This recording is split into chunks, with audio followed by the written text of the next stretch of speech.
Hello friends and welcome to another single case design in Microsoft Excel video. As always, email perseverebook@gmail.com with questions, comments, and anything that you would want to bring to my attention today and probably in multiple videos today, but today we will be covering the graphing of the treatment from raw data, and then I also want to show the minor phase line and changing criterion lines that can be put in. Those are not designated on the raw data sheet. It is still helpful for me to expose y'all to those. So clicking in here, and I'm going to do a lovely double left click there to widen my D column. I also noticed after the last recording that I have something called chart 1 down here. We don't want to leave it as chart 1. Chart 1 is a very bad descriptor, so I'm going to right click and rename and say exactly what it is. Average minutes daily exercise. Just like that. Always want our graph tabs to be very descriptive so that we know exactly what they are. The protocol part I have been leaving alone. That'll be the subject of one of the next videos. I didn't want to inundate y'all with more information than necessary at the beginning. The protocol is in there for a specific reason. It is not a precondition to doing the graphing, so that's why I have not touched upon it as of yet. Going back to data, I am going to just start entering these in. As always, if you go to the Perseverebook graphing resources, then you can find these files. They should be in the notes for the video, and if not, that's a wonderful thing to email me to remind me about. Any student of mine in the past can tell you that I do sometimes need reminders. Anywho. So I am just entering this in based off of what is going on here. I'm not sure if you see that when I click it over and when I do that.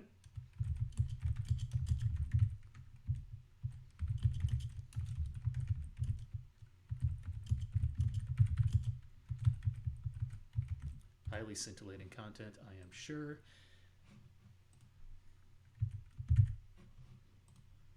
And now let's just do this. My dog is snoring to the right of me. I do not know if the microphone picks up on that, but if it does, I am heartily amused.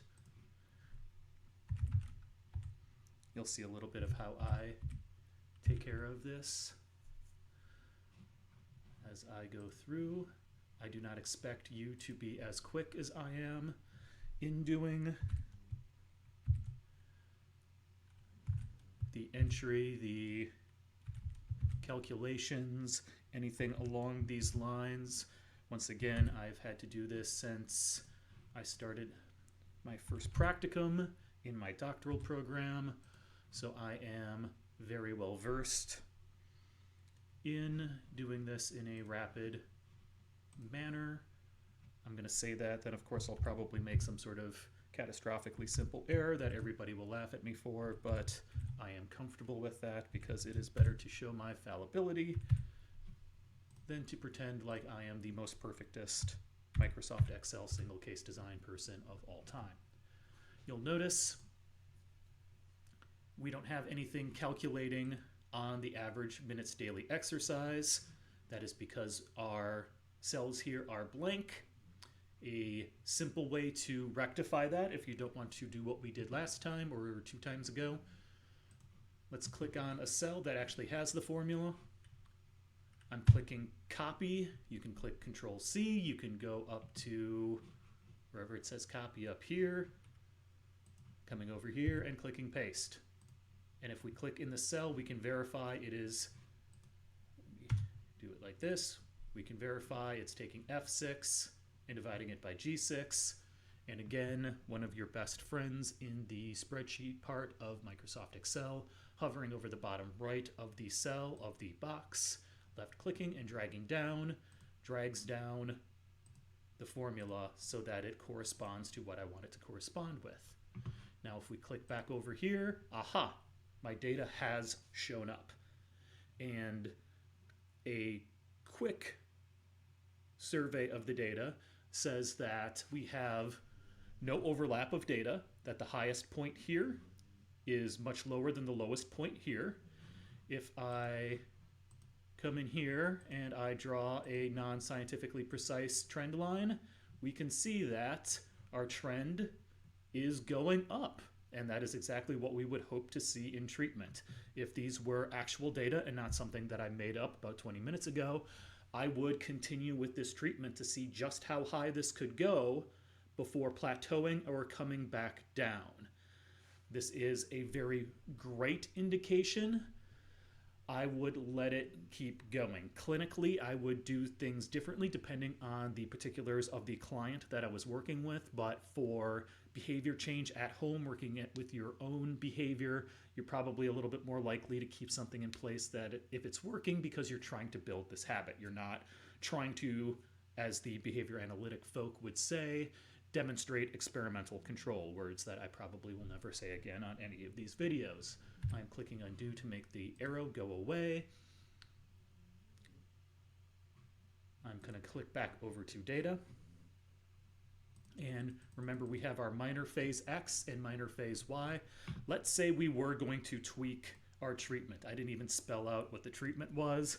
I honestly didn't give it any thought in creating the data, but we tweaked something from baseline to treatment.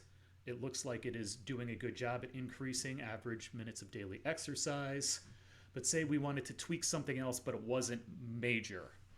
How about our treatment was we put 2 cell phone reminders, one at 8:55 and one at 4 o'clock to exercise as best you can. And then we are tweaking the prompt so that it's persistent, that you can't just swipe it and make it go away. It'll come back a minute later, something like that. Again, made up off the top of my head, not necessarily what you want to do. So if we were going to do that, we look over here, we are at 6. A minor phase is just a small change in treatment. And this works exactly like the major phase line, except we are doing it on the minor phase. And I don't think I have formatted this yet. I have not formatted this, so we get this ugly gray line with a dot down here. We're going to do almost the same procedure that we did for the major phase line with one small difference. I'm left clicking, I'm right clicking, and I'm going to go to Format Data Series. Everything is nice and centrally located there. We're going to ignore this for now.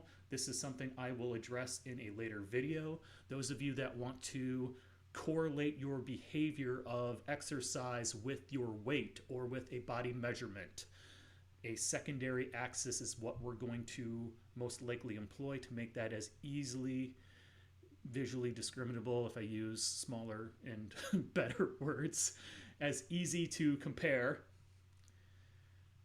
Bigger words doesn't necessarily mean better words. As easily to compare, we're going to have our behavior on the primary axis and our weight or whatever our dependent product variable is on the secondary axis. Clicking on the paint can with a left click, we are going to say a solid line. Yes. We are not going to have it be blue, we are going to have it be black, because color is something we keep off our graphs, except for the exception, which I'm going to cover in a couple of seconds. Okay, we have changed it to a small line. We are going to make the dash type this fourth option called dash. Why is it the fourth option called dash? That's the way I was trained. Take it or leave it. Marker option, none, because we're not graphing data. We're just trying to draw a line here so that if I change the axis to be 15, that the lines stay between the data. You'll notice that the text descriptors at the top don't change with it. It's not perfect, but it's way better than the alternative, which is changing things every single bloody time. And then, of course, if this is what we had, I would say this is treatment 1, and I would say this is treatment 2, and use the protocol area to list what those treatments are, because we want to keep our graph nice and clean and without any sort of clutter. Last bit. So we're going to say in our treatment 2 that I am setting a goal. Maybe that's the tweak in the treatment. That treatment 1 is a prompt, and we're going to add a goal into the prompt, and the goal is going to be 45 minutes. Because we're doing well, we want to add in that changing criterion, and we're going to add in that goal of 45 minutes. If I come over to the right, you remember CCX and CCY. CC stands for changing criterion.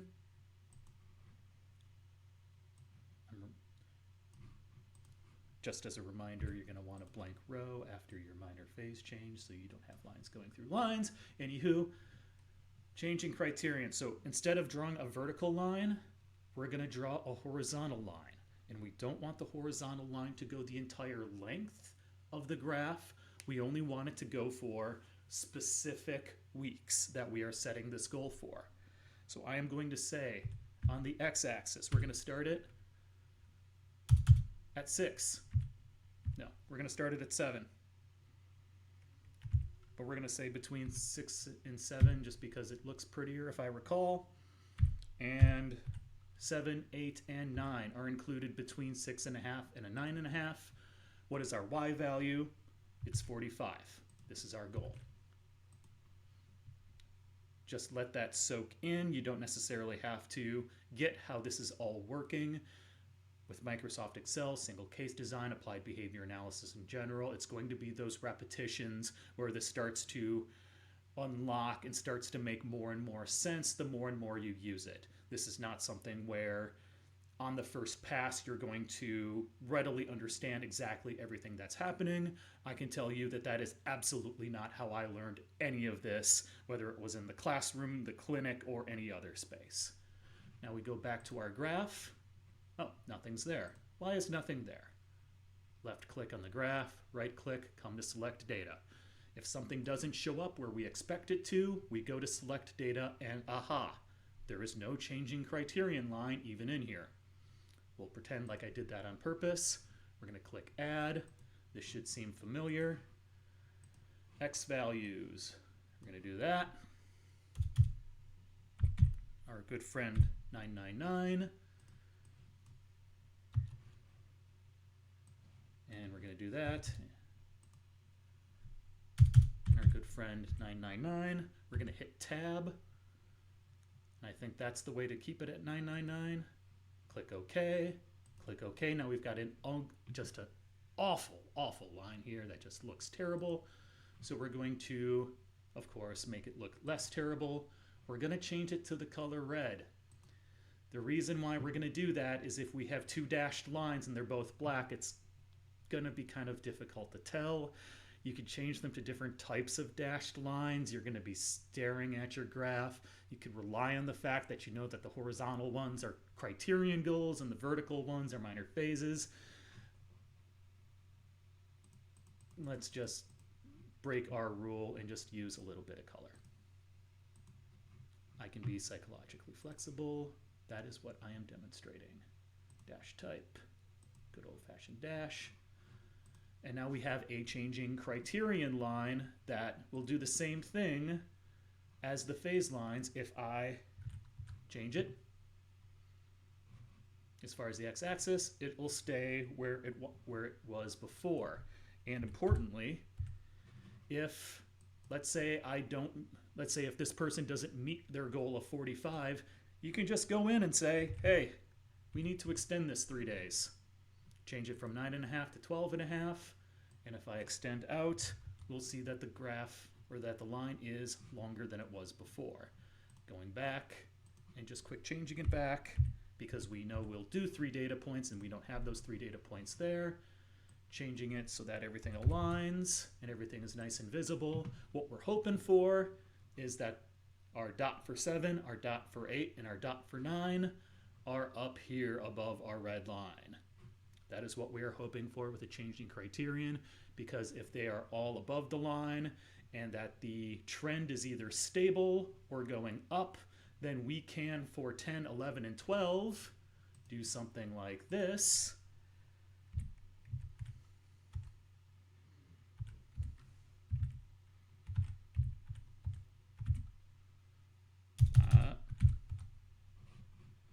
And if I extend this back out to 12, we'll say that if I had 3 dots above this line, I can raise the bar just like a high jumper and try and get 3 dots above this line, with the goal of getting the bar as high as we want it and then taking the bar away and seeing if the behavior maintains.